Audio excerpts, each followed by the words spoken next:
Alhamdulillahilladzi lam yalid wa lam yulad. Asyhadu an la ilaha illallah wahdahu la syarikalah lahul mulku wa haqqul mubin. Wa asyhadu anna sayyidana Muhammadan abduhu wa rasuluh sallallahu alaihi wasallam. Allahumma fassalli wa sallim ala sayyidina Muhammadin wa ala alihi wa sahbihi ajma'in, amma ba'd. Faya ma'syarul muslimin, usikum wa iyaya bitaqwallah, faqad fazal muttaqun. Shadaqallahu azim.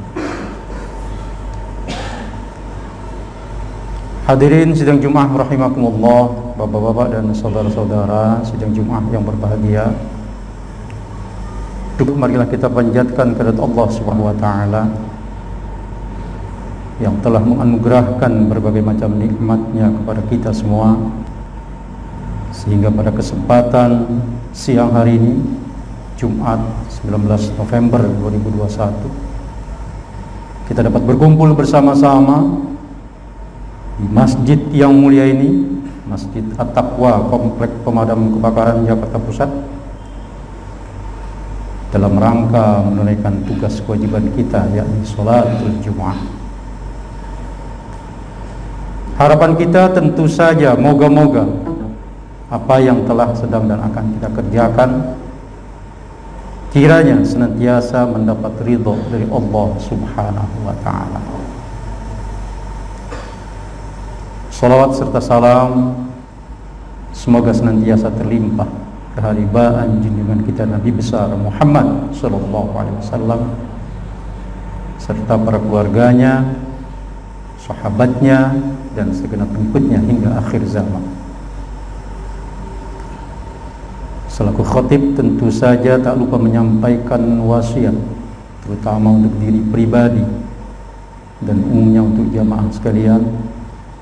Marilah kita senantiasa berupaya meningkatkan kualitas takwa kita kepada Allah Subhanahu wa ta'ala dengan sebenar-benarnya takwa, agar kelak kita dapat memperoleh predikat muttaqin di sisinya. Bapak-bapak dan saudara-saudara sidang Jumat yang berbahagia, di antara surat-surat pendek di dalam Al-Quran adalah surat Al-Asr, itu yang berbunyi a'udzubillahi minasyaitonirrajim, wal 'asri innal insana lafi khusrin illal ladzina amanu wa 'amilus solihati wa tawasaw bil haqqi wa tawasaw bis sabr. Surat itu cukup singkat karena memang hanya terdiri dari 3 ayat. Namun demikian, makna yang terkandung dalam surat itu cukup padat. Al-Asr artinya masa, waktu, era, zaman. Allah mengawali surat itu dengan bersumpah wal asri, demi masa, demi waktu. Hadirin, Allah bersumpah demikian untuk menarik perhatian kita tentang apa yang akan disumpahkannya. Sebab dalam panggung waktu, peristiwa demi peristiwa selalu silih berganti. Dalam panggung waktu, kesempatan demi kesempatan selalu datang dan pergi. Makanya Rasulullah sallallahu alaihi wasallam telah mengingatkan kepada kita, itu dalam hadisnya yang berbunyi ightanim khamsan qabla khamsin. Pergunakanlah waktu yang 5 sebelum datang yang 5. Yang pertama, syababaka qabla haramika. Pergunakanlah waktu mudamu sebelum datang waktu tuamu. Yang kedua, wasihatika qabla saqamika. Pergunakanlah waktu sehatmu sebelum datang waktu sakitmu. Yang ketiga, wa faraghaka qabla syughlika. Pergunakanlah waktu senggangmu sebelum datang waktu sibukmu. Yang keempat, wa ghinaka qabla faqrika. Pergunakanlah waktu kayamu sebelum datang waktu miskinmu. Dan yang kelima, wa hayataka qabla mautika. Pergunakanlah waktu hidupmu sebelum datang waktu matimu. Begitulah Rasulullah mengingatkan kepada kita agar kita pandai-pandai dalam memanage waktu. Kemudian, waktu sesungguhnya tidak ada yang jelek. Yang jelek adalah orang-orang dan peristiwa-peristiwa yang berada dalam cakupan waktu. Sayyidina Ali bin Abi Thalib pernah berkata, manusia mencela zaman padahal tidak cela pada zaman. Kita celak zaman padahal celak ada pada diri kita. Sekiranya zaman dapat berkata, niscaya dia akan mengecam kita. Begitu kata salah seorang sahabat Rasulullah.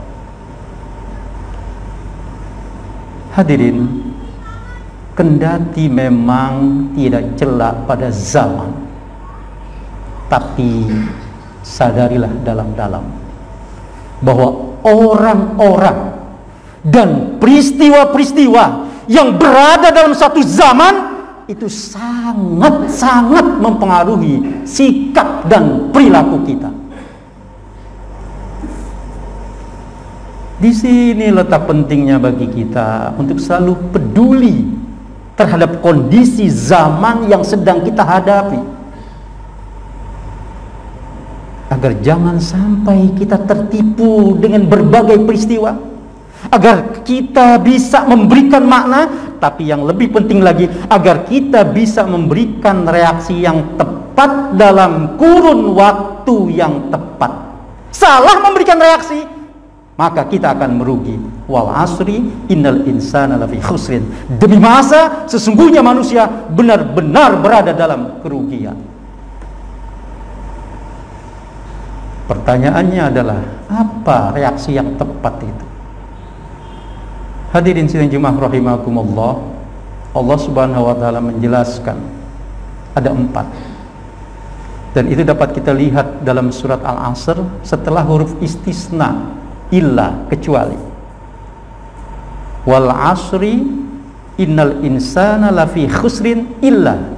Yang pertama, alladzina amanu, mempertahankan dan meningkatkan kualitas iman.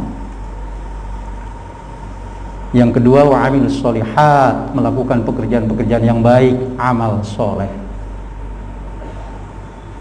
Yang ketiga, wa tawassaw bil haq, berjuang, bekerja sama dalam menegakkan kebenaran. Yang keempat, wa tawassaw bis sabr, berjuang, bekerja sama dalam menebarkan kesabaran. Yang pertama, alladzina amanu, mempertahankan dan meningkatkan kualitas iman. Rasulullah Shallallahu Alaihi Wasallam dalam hadisnya bersabda, al-iman la bitamanni walakin ma waqara fil qalbi wa sadaqahul amal.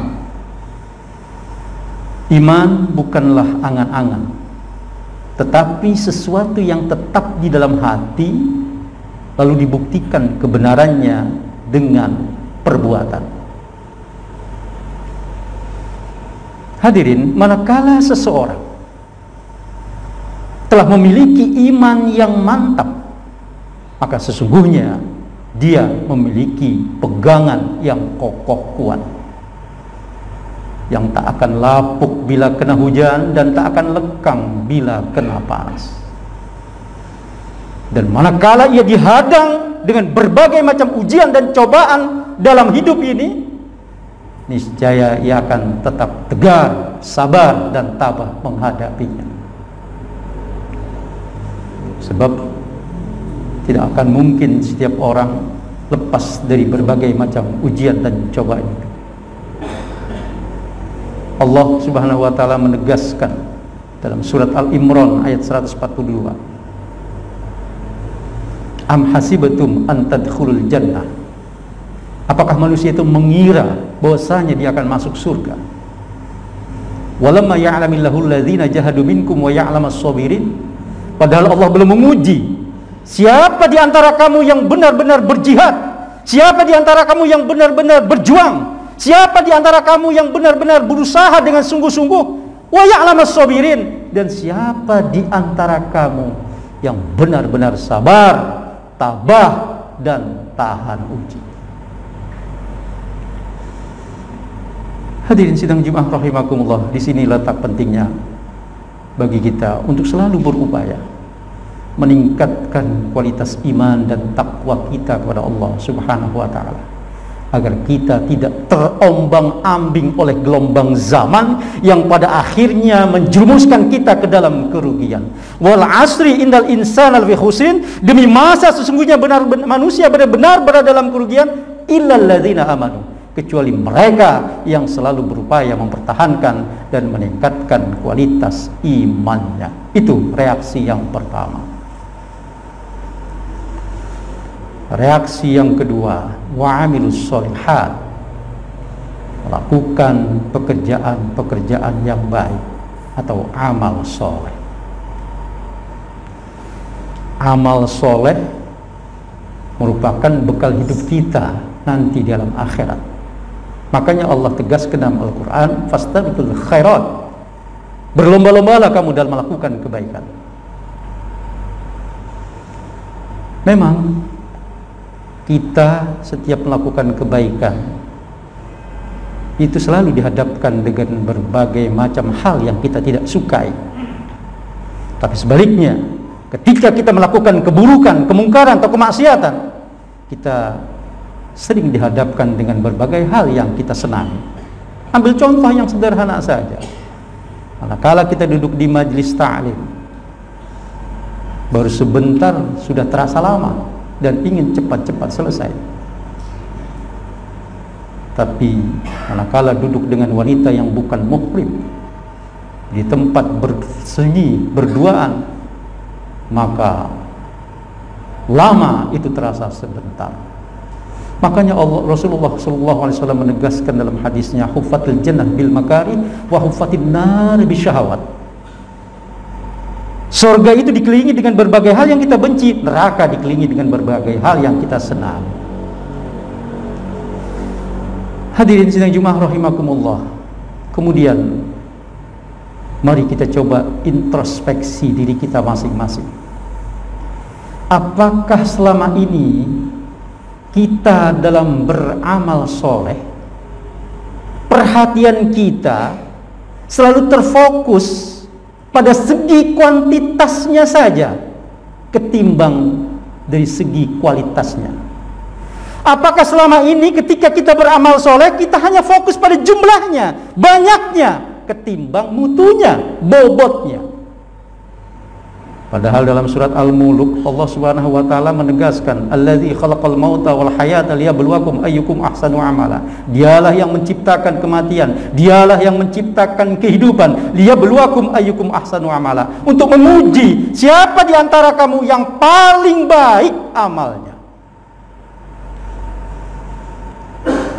Kemudian mari kita coba introspeksi juga diri kita masing-masing. Apakah selama ini kita lebih banyak memahami ajaran-ajaran Islam ketimbang kita mengamalkan ajaran-ajaran Islam? Padahal manusia itu dinilai lewat amalnya, bukan lewat pahamnya. Amal menunjukkan sejauh mana manusia telah mampu mengembangkan dirinya. Kehidupan akan menjadi bermakna apabila manusia mampu memberikan kontribusi besar dengan memaksimalkan potensi baik pada dirinya dan memaksimalkan potensi baik pada diri orang lain. Manusia beruntung kalau dia baik dan bisa membaikkan orang lain. kalau dia bahagia dan bisa membahagiakan orang lain. Manusia akan mulia apabila dia pandai dan bisa memandaikan orang lain.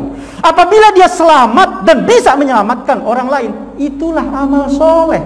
Itulah reaksi yang kedua yang diungkapkan oleh Allah dalam surat Al-Asr.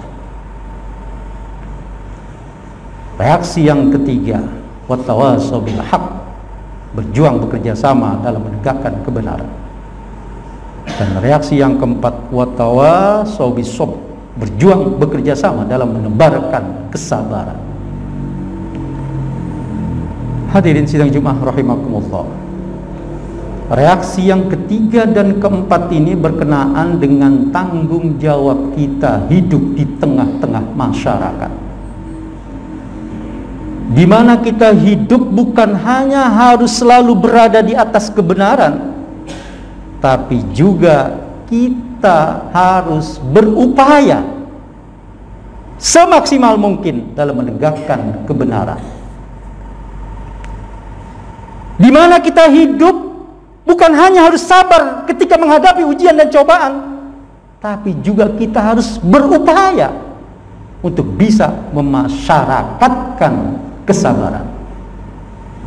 Itulah 4 reaksi yang harus kita miliki dalam menyikapi kondisi zaman yang sedang kita hadapi, agar zaman yang kita hadapi baik menguntungkan, bukan buruk dan merugikan. Itulah makna yang terkandung dalam surat Al-Asr ayat 1 sampai ayat 3, ayat terakhir, yang merupakan salah satu surat-surat pendek di dalam Al-Quran. Barakallahu li wa lakum fil Qur'anil azim wa nafa'ani wa iyyakum bima fihi minal ayati wa zikril hakim. Aqulu qawli hadza wa astaghfirullahal azim li wa lakum wa li walidayya wa li walidaykum wa li jami'il muslimina wal muslimat wal mu'minina wal mu'minat fastaghfiruhu innahu huwal ghafurur rahim.